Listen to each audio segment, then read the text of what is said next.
አንድ ኩላሊት ፌል አድርጓል።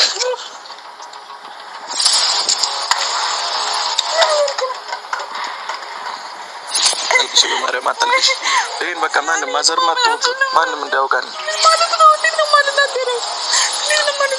ቆይ ያለውን ደረጃ እያዞረኝ ነው ላይ እያዞረኝ ነው። ማን ተረጋጊ በቃ አታልቅሽ በማርያም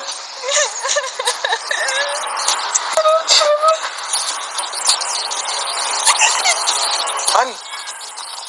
ሰላም እንዴት ናችሁ የኔ ቤተሰቦች? እኔ የምለው ግን አንዳንድ ጊዜ ፕራንክ የሚደረግን ነገር እና ፕራንክ የማይደረግን ነገር አታውቁም እንዴ እናንተ? እንደው የእውነት አሁንስ አስጠላችሁኝ፣ በቃ ዘጋችሁኝ እንዴ! ኧረ ያብ እንደው ካንተ አይጠበቅም። እንዴት እንዳስለቀሳት የኔ እናት፣ እውነት እንዴት እንዳሳዘነችኝ ማለት ነው። እና ቤተሰብ አስባችሁታል? ይሄ እንደዚህ በሽታ አለብህ ተባልኩኝ፣ እንደዚህ በሽታ አለብሽ ተባልኩኝ እያሉ ለምንድን ነው ሰውን ፕራንክ የሚያደርጉት? በአላህ እኔ እውነት በጣም ነው የምደነግጠው። እኔ በቃ የሆነ የበሽታ ስም ሲጠሩ ይዘገንነኛል። ለምን እንደሆነ አላውቅም። በቃ የእውነት በጣም ከባድ ነው። እና ስታለቅስ እንዴት እንዳሳዘነች ማለት ነው። እኔና ራሷን ሁሉ መቆጣጠር ነው ያቃታት። እውነት ያም ማለት ነው የስራህን ይስጥህ። እውነት እኔ በጣም ነው ያሳዘነችኝ ማለት ነው። እኔ እንደዚህ እያላችሁ ቀልድ የምቀልዱትን ነገር አቆሙ ማለት። አንዳንድ ጊዜ የተመኘነውን ነገር ይሰጠናል ይባላል።